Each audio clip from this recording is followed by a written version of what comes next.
Welcome to P. Taylor Outdoors. I'm Ben. Today we're sitting down with Anney again. We're going to be talking about blinds. If you haven't seen the first video that we did with Anney, I'll link that up here in the eye so y'all can go ahead and watch it. In that video we're talking about marks. But like I said, today is all about blinds, so y'all stay tuned.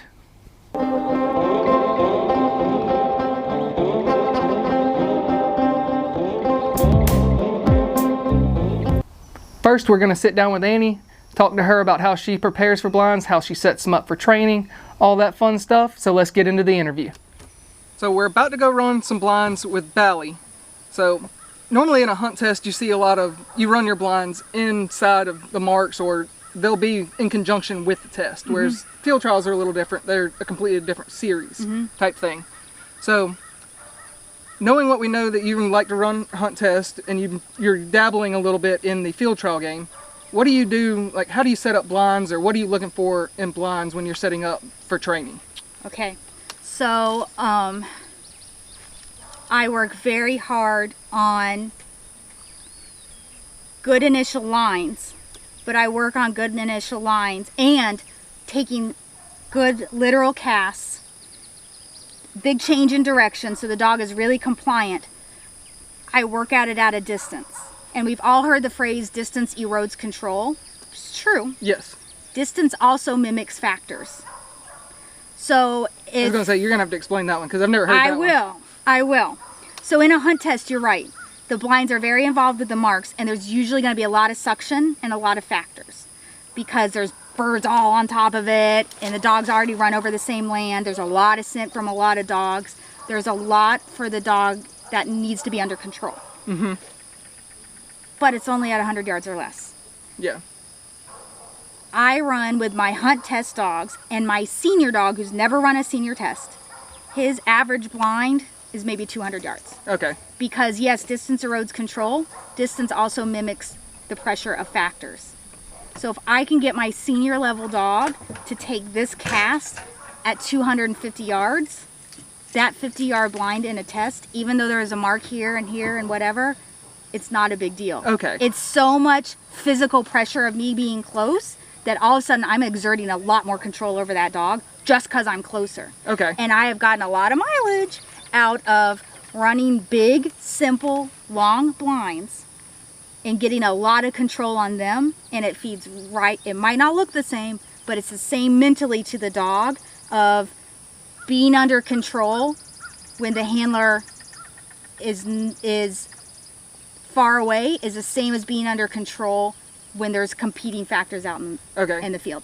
And so when you have to run right through the area of a fall or tight to a gun, like flyer station, something like that. And also how I train, I feel that dogs learn to run good cold blinds by running a lot of good cold blinds.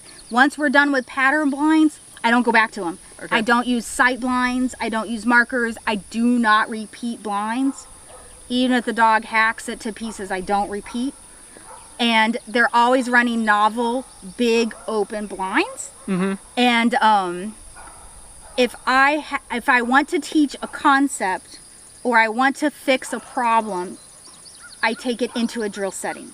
Something like a key relationship drill or something like that. Yes. Or I do a lot where it's obvious to all parties involved that this is a drill.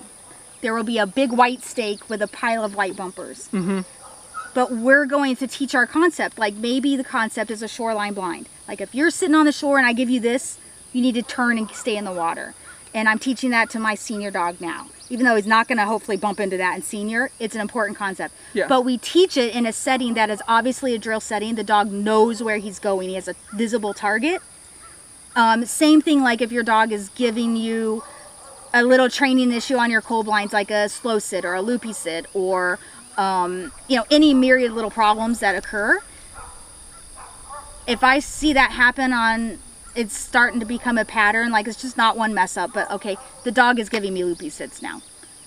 Don't correct it out on your cold blinds. Okay.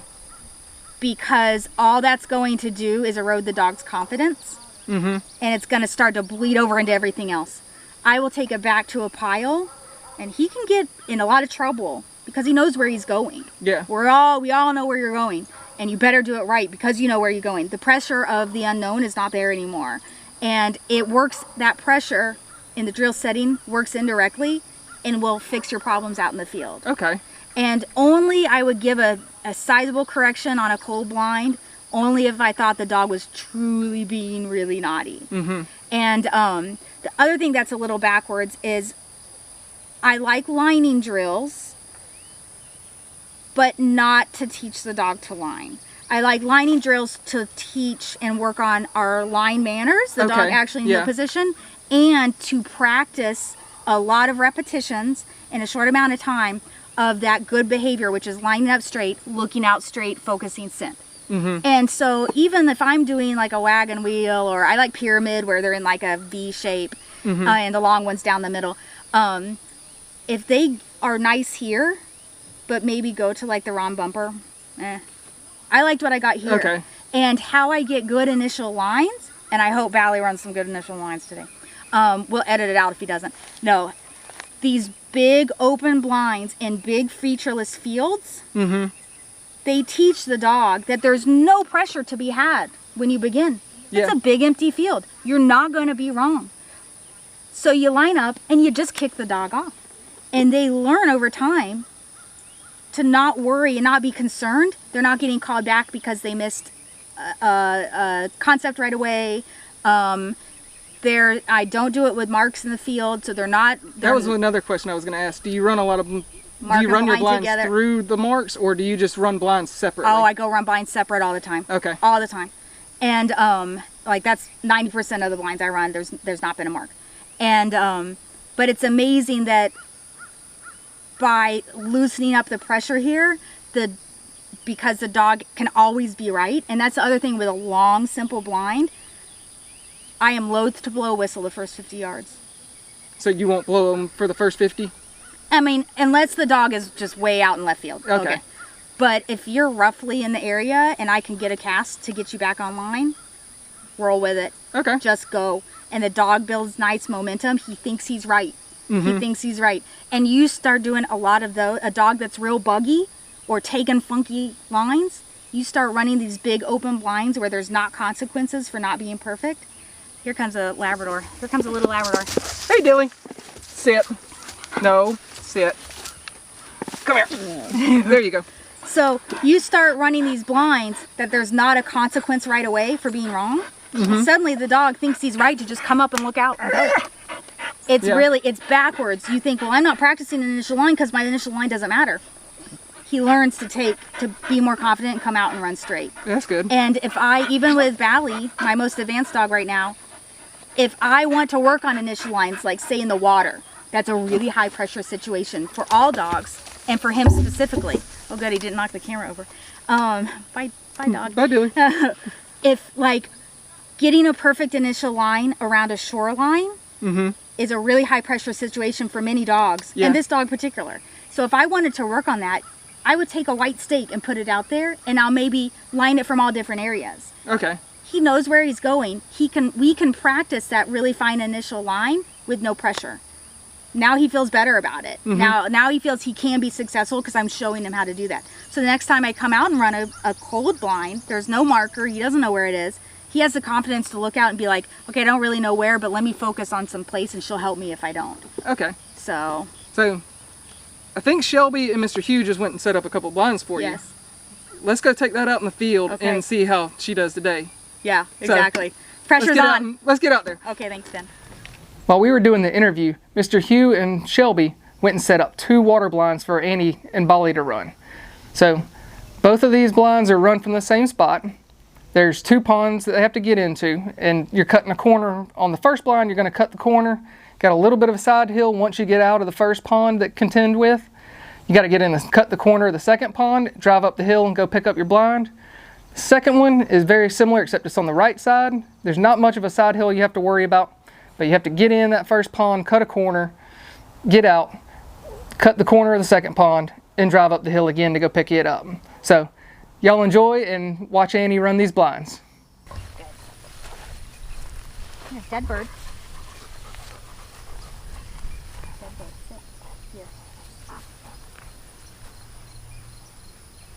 Sit. Back.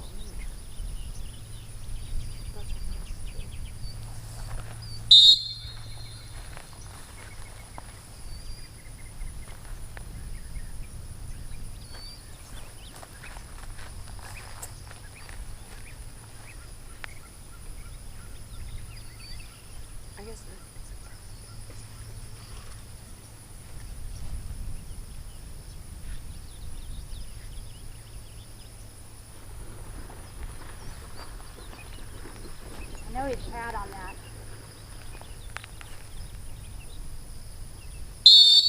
Oh, there's a mower. Has he got a bumper? I don't know. He looks like he does. Yeah. Yeah, I he's got just bring him in. Yeah, Okay, good dog. That's Here. a good blind. Yeah. 'cause Okay. he did all the things. Woo, good dog. I thought Wardell, that's where I missed it. And see, that's the kind of stuff I don't want to do with Billy right now. Because he doesn't know, and I see it. That's what I mean, and it's so insignificant. I did toss a bumper in the middle of that water, and she was running that way. But that was Back.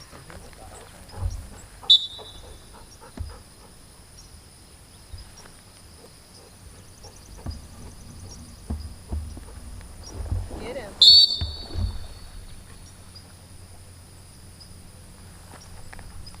I don't know what we'll put it on.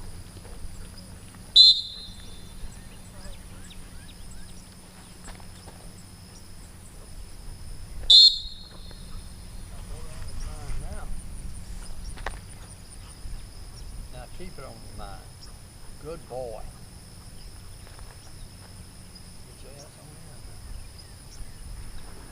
there. Great.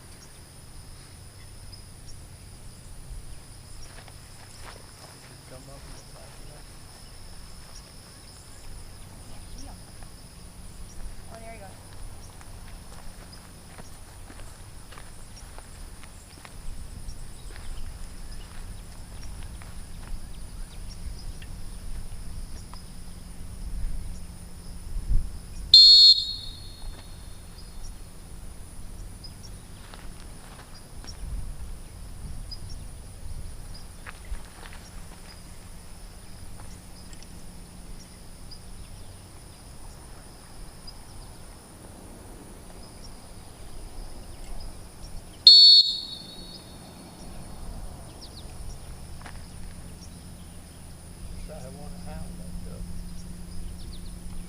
Atta guy, good dog.